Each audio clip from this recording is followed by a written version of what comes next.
Okay.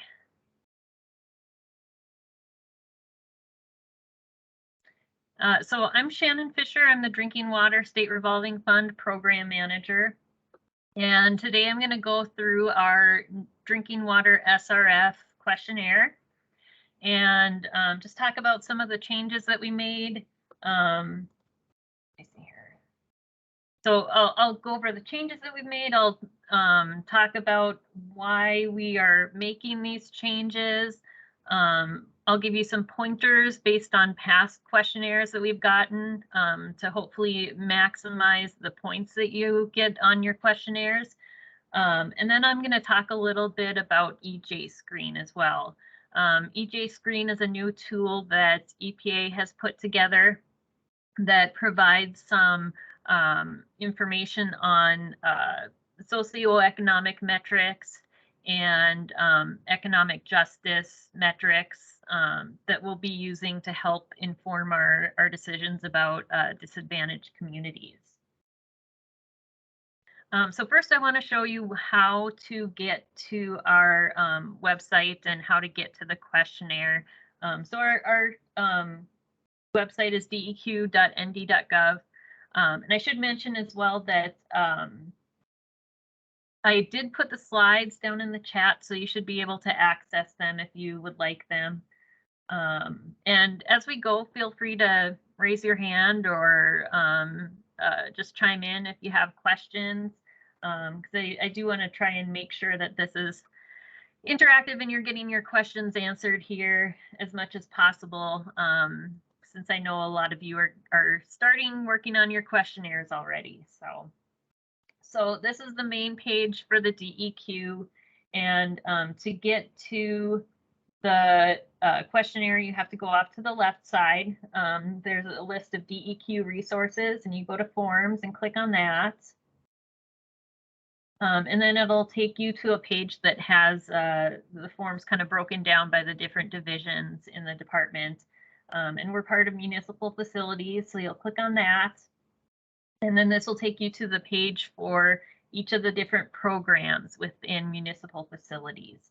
So if you go to Drinking Water State Revolving Loan Fund and expand that, you'll see this section for the intended use plan priority list. And that's where you can click on that and download our project questionnaire for the DWSRF. You will notice if you've done these questionnaires in the past, we did take the update questionnaire off of the website this time. We aren't going to use it this time around because of the fact that we did change our ranking system. We want to make sure that all of the projects on our list are going to get a good ranking with this new system, and that we kind of have everybody at the kind of at the base level. So that link will open up the new questionnaire. And let me go back to the PowerPoint here. So I have a couple slides in here to just kind of show if you need to how to get to the questionnaire. But the questionnaire, before we look into it a little bit more specifically, I just kind of want to make note of what it is and what it isn't. So the main function of the questionnaire is just to confirm, for us to confirm that the project is eligible for the DWSRF program. And then we also use it to rank projects and determine if a project is eligible for loan forgiveness. Regardless of where your project ranks on the priority list, you can still come in for a loan. So this is really just the first step in applying for a loan for the SRF program.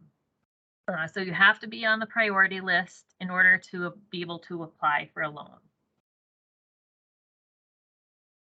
What it isn't, it's not an obligation to use DWSRF funding. So you can put projects on the list, they can stay on the list. They don't have to go forward. Those projects can remain on the priority list for future years until you're ready to move forward with a project. So that's kind of why we developed that update questionnaire, which unfortunately we aren't using this year, but we will go back to using that update questionnaire. But that'll make it easier once a project is already on a priority list You'll just be able to fill out that shorter update questionnaire just to give us information that might have been changed from the original project. Yeah, you don't have any kind of obligation to use the DWSRF program. It is also not an application for the DWSRF funding. So once it's on the priority list, once your project is listed on the priority list, it's up to you to determine when you want to apply for a loan. And whenever you're ready to proceed with an application is perfectly fine. We accept applications year-round. So you don't have any specific window of time that you have to get an application in. So just getting on that priority list is really the important piece. And this is really the piece that we do have kind of a time frame that we have to abide by, because once we put our priority list together, we have to go through a public hearing process. And then we have to take our priority list to the State Water Commission as well for approval. So it's a little bit challenging to add projects outside of when we're accepting questionnaires. So that's why I kind of recommend, if you have a project that you think might possibly go forward, put it on the priority list. Doesn't hurt to have it on there. So here's a little bit about why we decided to make some changes. This was mainly driven by the bipartisan infrastructure law funding. We really don't have anything in our existing questionnaire that allowed us to rank projects for emerging contaminants. We did have some information on lead in our questionnaire, but with the increased amount of funding that's going to be available for lead, I think we needed a better way to make sure that we were getting good information to rank lead projects. We also are part of the disadvantaged, or the bipartisan infrastructure law is disadvantaged communities, providing assistance to disadvantaged communities. And EPA is encouraging states to evaluate their current definitions of disadvantaged communities and find out if their definition needs to be expanded, just kind of reevaluate it. And we are reevaluating our criteria that we use to define disadvantaged communities. And we haven't settled on anything yet, but we did want to provide an alternative method of identifying disadvantaged communities. What we've done in the past is we've looked at city level data for municipal water systems, and we've looked at county level data for rural water systems. But we've found that that doesn't necessarily reflect really well the socioeconomic indicators of specific parts of towns that are disadvantaged, and a project may just apply to them. So we wanted to provide an alternative method of considering a community disadvantaged. And that's where that EJ screen that I referred to kind of comes into. And then we just wanted to improve the data that we were gathering. There was some questions on the previous questionnaire that really didn't, I felt, lead the people that filled out those questionnaires to answer specifically what problems that they're having or addressing with their project. So we kind of expanded some sections of the questionnaire to hopefully get a little bit better information that would allow projects to hopefully rank higher on our priority list. So questionnaires are, we're accepting questionnaires right now. We did start accepting questionnaires at the beginning of May, and they are due on July 1st. After that, we're expecting that our drinking water SRF staff will be ranking those questionnaires throughout July. And then we'll be scheduling a public hearing, and that public hearing will probably be in late August.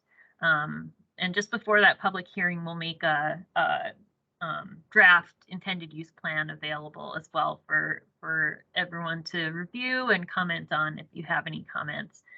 So if you do have any comments, the public hearing would be a chance to provide those comments, but we also accept comments um, uh, from email. You can call me up and provide comments to me directly, and then we'll incorporate those comments into the draft.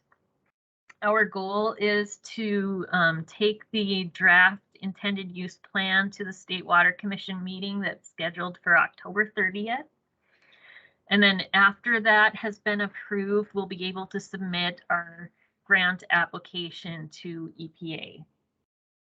Once we submit that grant application, by that time we should have a pretty good idea of the projects that are ranking high enough on the priority list that they would be eligible for loan forgiveness.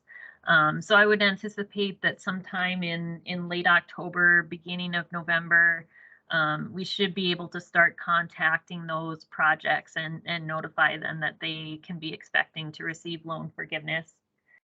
And then usually once we submit our grant application to EPA, it usually takes about 3 months to get the grant funds. So we're expecting that those grant funds would probably be available in early 2023.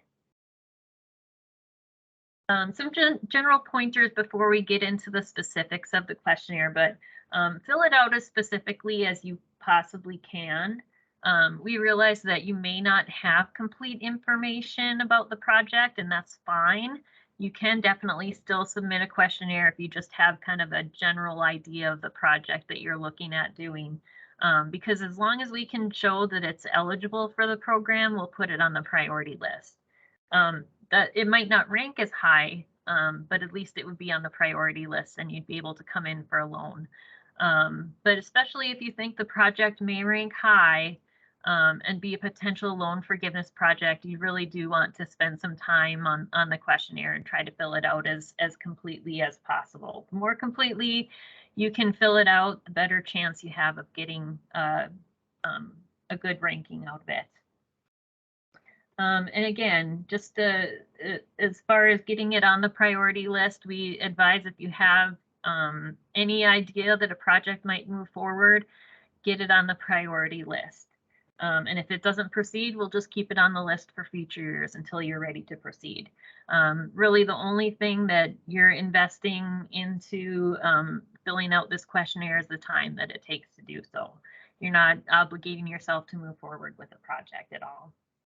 And typically, we only have 2 windows of time that we can put a project on the priority list due to, as I said before, we have to have a public hearing and we have to go to the State Water Commission for approval.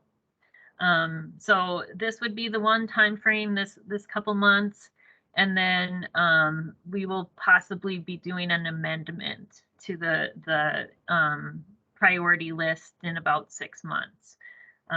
But we'll kind of be playing that by ear because of the fact that we have to have a separate intended use plan for these bill funds.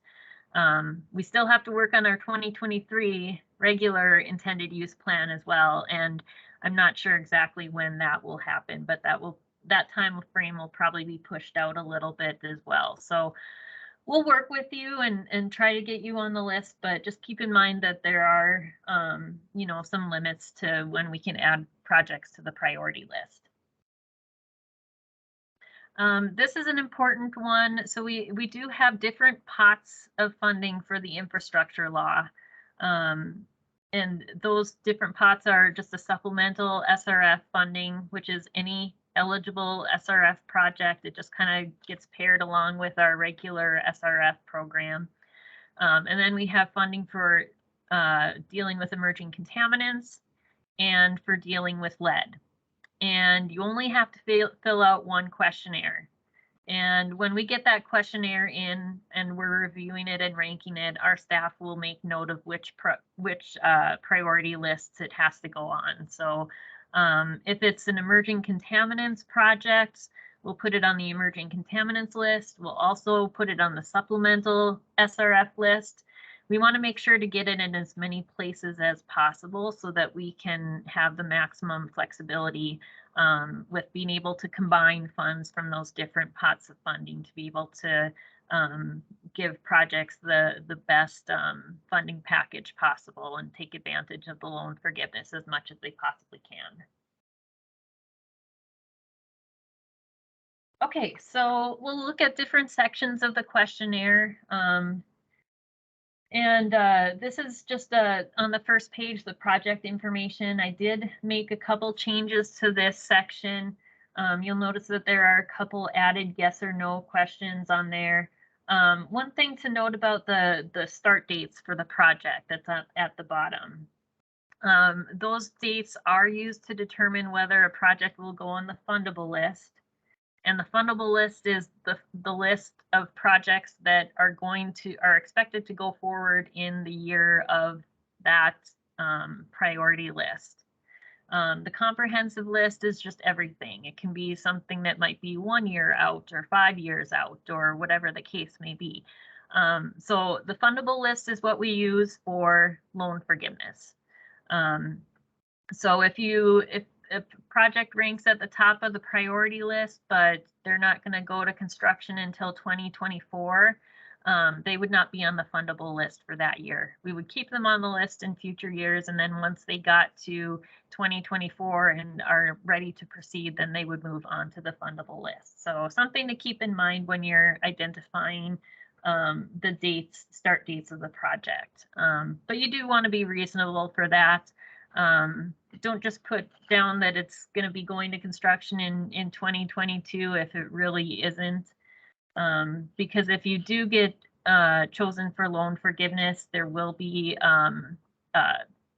deadlines that you have to meet in order to show that the project is shovel ready. So be realistic with those dates, but that's what that's for. And then I added some questions. Oh, let me go back here to talking about the project description. It does ask to attach additional information as needed. You can attach engineering reports. That's often not necessary. From what I've seen, most of the project descriptions that people have filled out are usually pretty complete and able to pretty well describe the project. So I would say in most cases, you probably don't need to include an engineering report.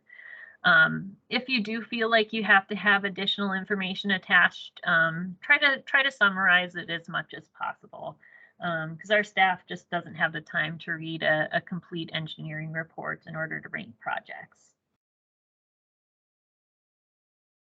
One thing that I've seen on a lot of questionnaires in the past, we can refinance projects through the SRF program if the project was originally completed with SRF requirements in place. But one of the things that we see quite frequently is that the project description will just say, this is just to refinance a previous project. And in fact, I think I have an example here. So if you fill out your project description just saying that it'll refinance a USDA rural development loan from 2009, that's not enough information for us to rank the project. We need to know what the original components of the project were. Was it a, water treatment plant improvement project? Was it a water main replacement? We need some kind of a description like that so that we can confirm that the project is in fact eligible for the DWSRF program. Okay, the next section is water quality. And this one we've made some considerable changes to. So we do ask at the top there, you can see in the highlighted section, you can see at the highlighted section that we do ask for information concerning water quality problems to be provided when you're filling out the questionnaire.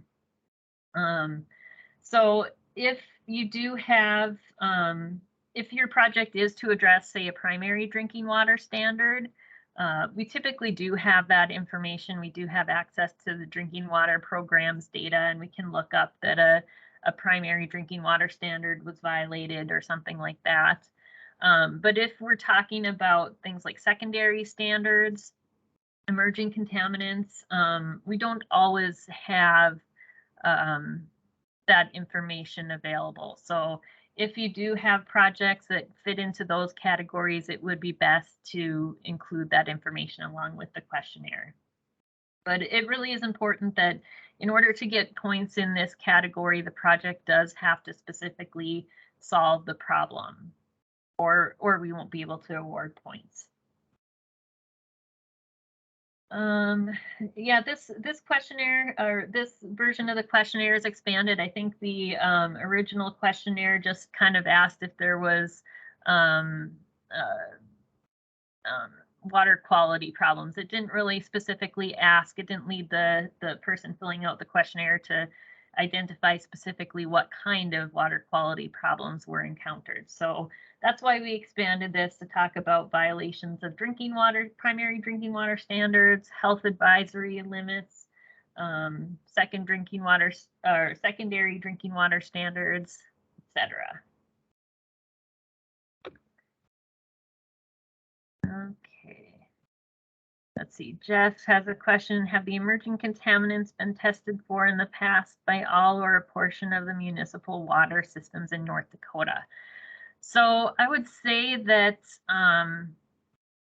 it's probably kind of hit and miss. I know that manganese is one of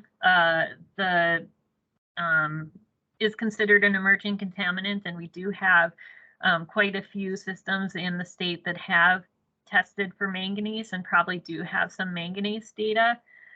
From the sounds of it, maybe some of the bigger systems might have tested for some of the emerging contaminants, but I would expect that there probably is not a whole lot of existing data on emerging contaminants out there.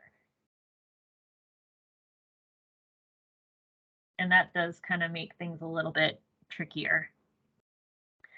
Because we do want to be able to verify somehow that there is the presence of an emerging contaminant if you are going to be undergoing a project to address emerging contaminants. So I would recommend if you're going to be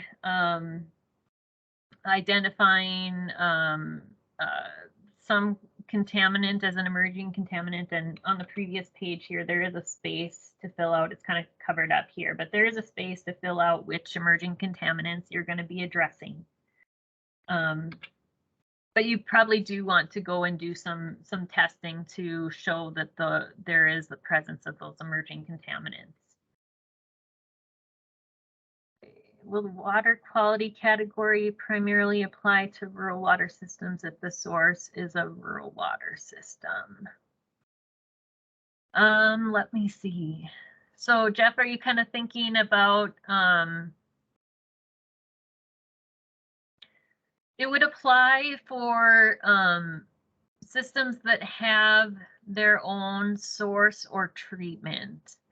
If you have a water system that purchases water from another water system, like a rural water system, you probably would not be getting any points for water quality, because that would kind of be up to the system that has a source or treatment to resolve water quality changes. So I can't really think of any situations other than lead. Lead would be one where even if you don't have treatment, you would be able to get points under the water quality section. Does that answer your question, Jeff? Yes, definitely. Okay, good. Yeah, if you have a project that is to remove lead service lines, we do want to capture the information from your testing for lead.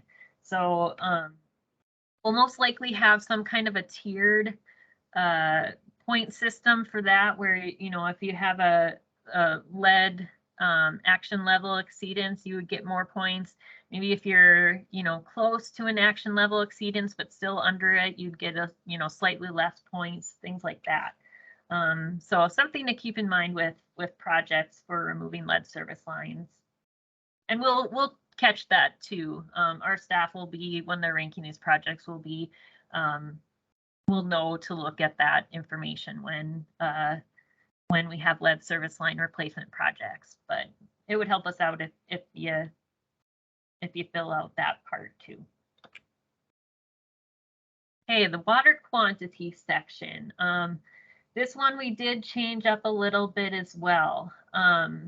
You'll notice in the top part the instructions, and this was included on the previous questionnaire too. It asks for information about the available water quantity in gallons per day.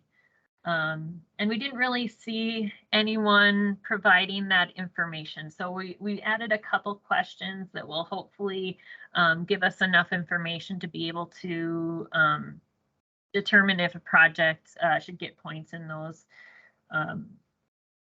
categories. So we did ask a question here: what's the maximum water capacity of your source or water treatment plants in gallons per day? And then we'll use the population information that you enter later on in the questionnaire to calculate the gallons per capita per day, because that's gallons per capita per day is what we use to assign points. And just something that I've seen some projects click yes, that they do have a loss or imminent loss of a water supply on past questionnaires. If you have a project that say, you have a reduced pipe diameter, maybe an old pipe that has tuberculation in it and isn't able to move as much water as it might be able to move if it was in good condition, we wouldn't give points in this category, but it would receive points in the infrastructure adequacy category. This is the infrastructure adequacy category, and this is probably the category that most projects receive points under. This is really specific to any design deficiencies with infrastructure, as well as infrastructure that's past its useful life and things like that. So this one we really didn't change up all that much other than just reorganizing it. We reorganized it into the different categories: source, treatment, storage, and distribution, because it was kind of all mixed together before this. And then we did kind of rearrange where we asked the questions about the lead service lines, the number of lead service lines. We had that information later on in the questionnaire previously. So I moved that under the item D, replacement of distribution system, lead piping and materials. So if you click yes there, please answer the number of full lead service line replacements that are going to be done under the project, as well as the number of lead service line replacements that would complete a previous partial replacement. And those are just estimates. That's not anything that we're going to hold you to. We do realize that that's something that a lot of systems just don't have very good information about. So it really is in many cases a guess. So we do want to ask that just so we can kind of get some baseline for the number of lead service lines that we would potentially be able to replace using our funding. So that's why we moved that question up there.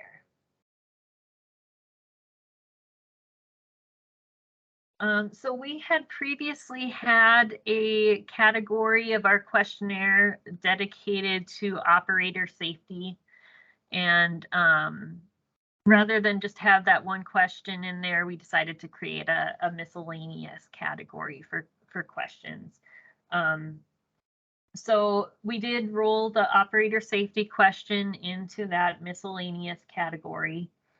And then we also added another project type that has always been eligible for the drinking water SRF, but we haven't had a really good way to rank those projects before. I've seen projects come in and the project description is that they're going to add generators to some pump stations.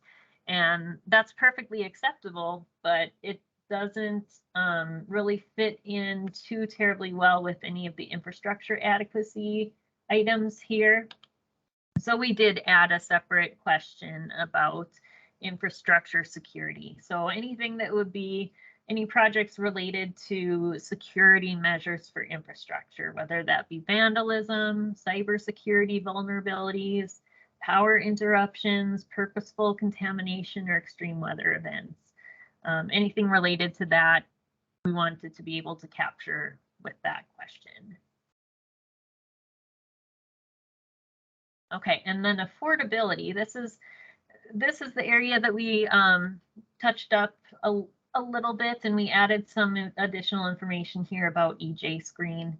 So like I mentioned before, if we have a city project, we typically use city level data to rank projects, and county level data for regional and rural water systems.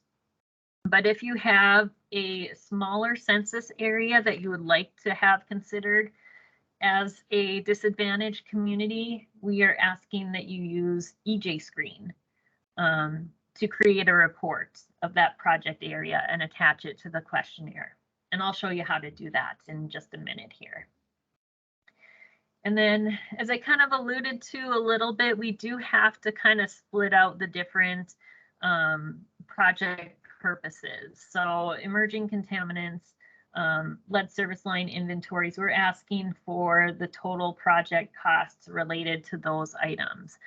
And the reason for that is because let's say we have a project that is for water main replacement and lead service line replacement.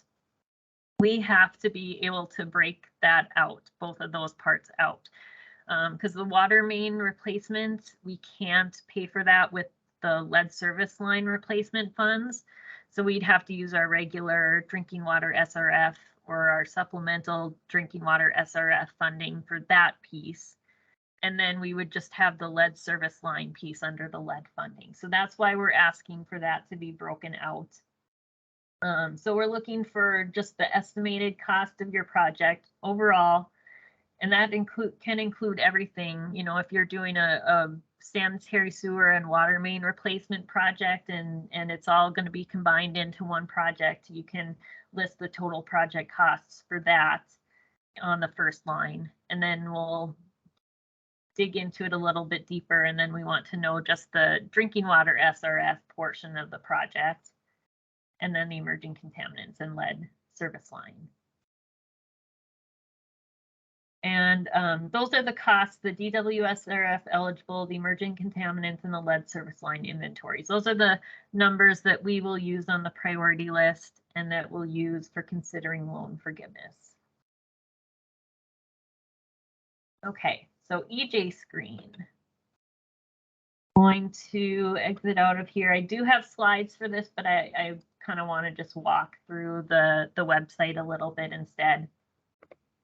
So EJ Screen is at epa.gov/EJ Screen. And if you launch the EJ Screen tool, we'll have a map that pops up, and you can navigate around the map as you need to, or up on the upper right, you can enter a specific address or place.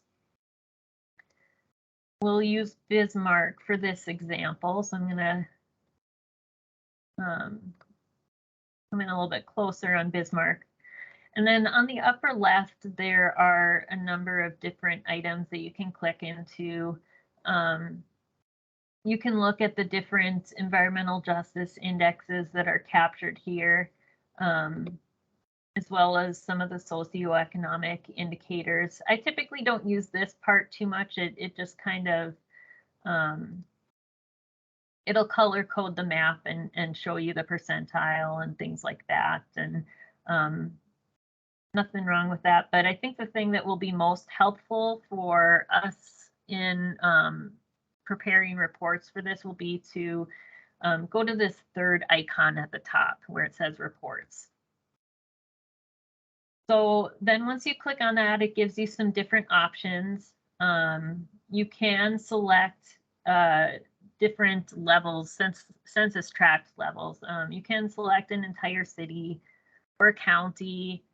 You can go to the block group level, the tract level. I think you can draw your own area. So if you wanted to go in and draw a project area that maybe extends over multiple census tracts or something like that, you could do that. But for just our example, I'm going to select a tract here. And then you basically can just go and click on the map, and it will highlight the census tract area and show you the boundaries of it, which is really nice. And then from there, this option to view a chart or a report comes up. And there are two reports on here that I think are particularly helpful. So the first one is the Get Printable Standard Report. And this just opens up the report that has a lot of the the environmental indexes on it. So this is what we'll want to see a printout of. It does have the tract number on it, which is really nice so that we can verify the information.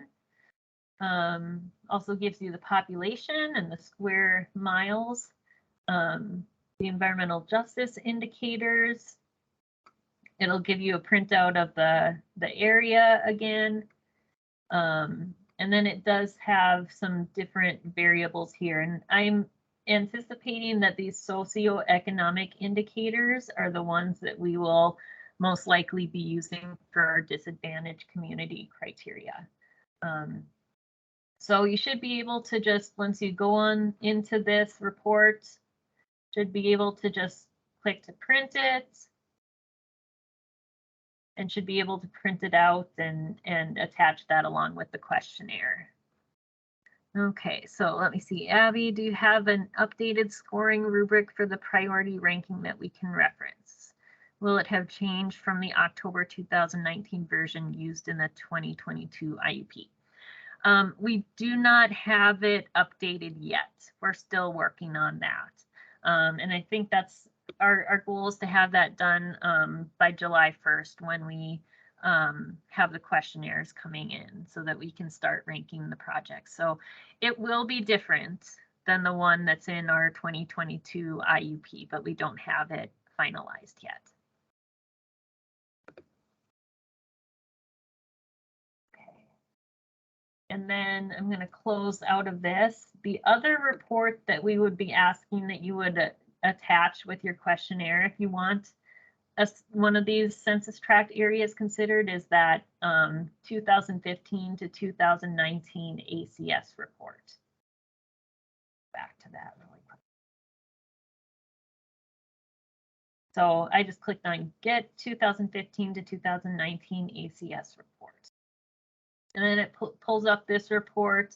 Again, it refers to the tract. This does have a little bit different information than the other report.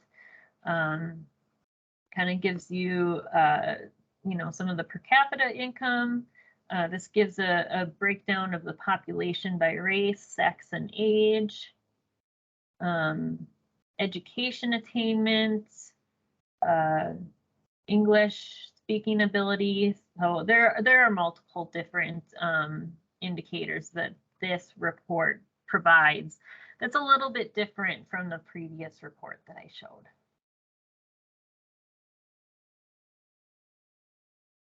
And if you click into that and you want to look at a different area, you can just delete that site. You can select multiple.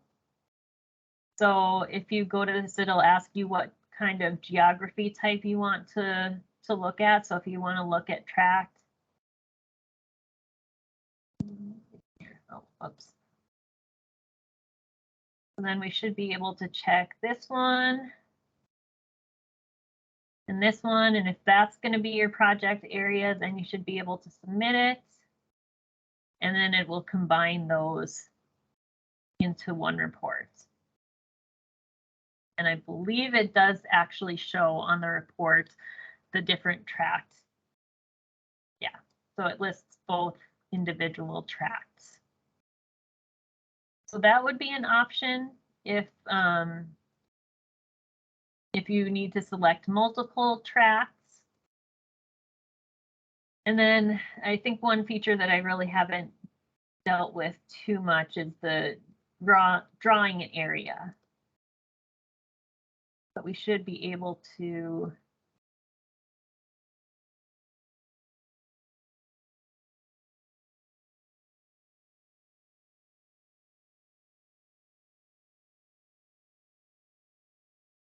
so there we created our own area, and then you should have access to the same reports that we looked at before. Open it up here. Doesn't give you any tract number information, so then it really is important to have this map included along with it so that we can see the area that was used. Okay, so Jeff had a question. Will there be points for the over age 65 socioeconomic indicator? Will this help in the disadvantaged criteria? That's not one that we have looked at that closely yet, but I wouldn't rule it out, I guess. Jeff, do you have any opinions on that indicator? Is that something we should consider? If you want to have a lot of the smaller rural farming communities qualify, then I would definitely recommend it, because a lot of those other categories, they're not going to score anything. Right. Okay.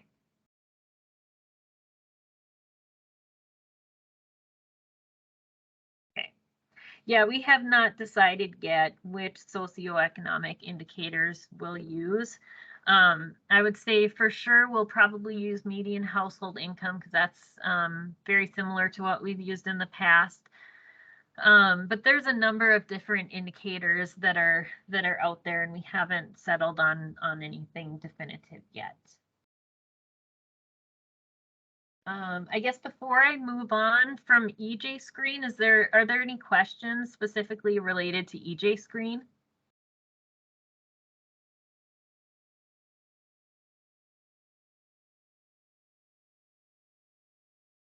It really is fairly simple to figure out once you get on and play with it a little bit and click around in it.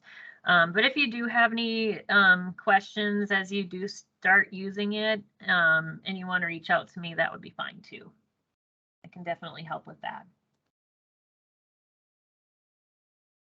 Okay, let me see here. Try to switch back here to the PowerPoint.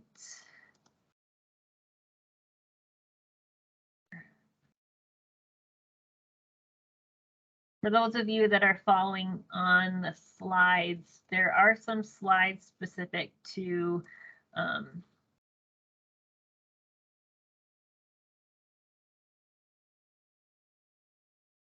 did have some slides that showed where to click on everything that I just walked through. So we'll skip over those. Okay, I'll talk a little bit more about the municipal systems questions, which are also under that affordability considerations. We did keep this section primarily the same as it was before. One of the things that we added, though, that we felt like we didn't capture really well in past questionnaires is if a project ends up getting special assessed. If it is special assessed, we want to know the number of users that the project will be, or that the project costs will be spread over. So we did add question D. What is the number of service connections that will be responsible for paying for the project? So hopefully that will be helpful for capturing some of those projects that are special assessed, rather than having those project costs spread out over all of the users in a system, when that isn't actually the case for the project.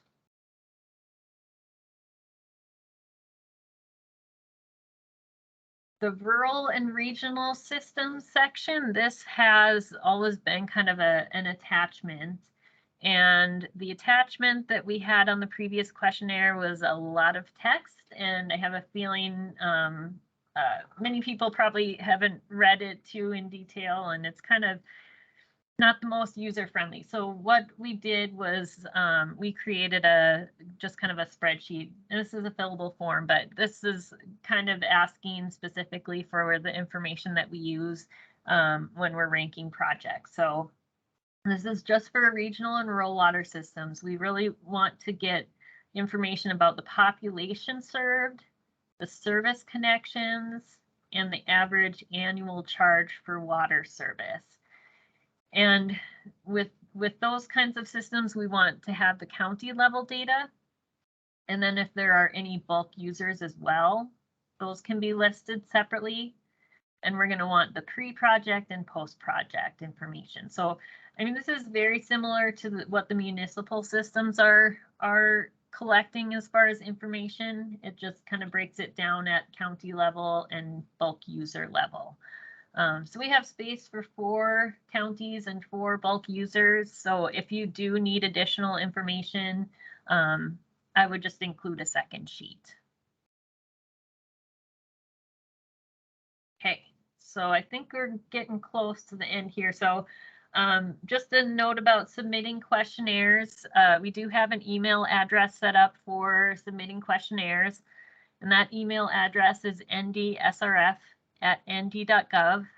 That would be the preferred way to send them, but you can send them by postal mail as well, and we'll get them, and we'll still get them scanned in and ranked and all that kind of stuff. But it does help us out a little bit if they come into the email address.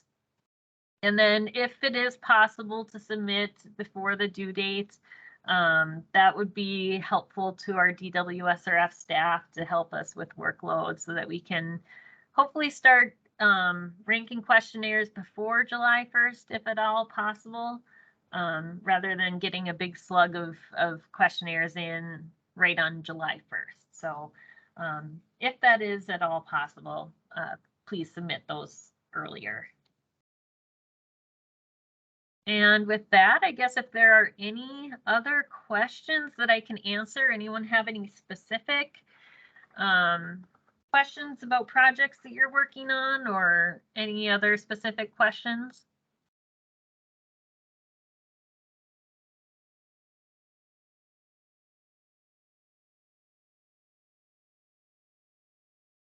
I did put my contact information up on the slide here, so if you do have any questions, you can email me, you can give me a call, and I'll either, walk you through it or have one of our DWSRF staff help you walk through it as well.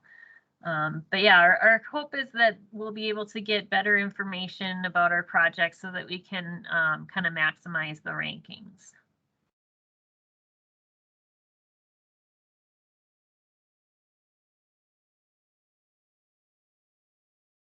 Great. Well, if there aren't any questions, thanks for coming. I will stick around here for a couple minutes yet if anyone wants to stick around and ask specific questions. But other than that, thanks for taking time today to sit through this, and hope to see your questionnaires coming in very soon.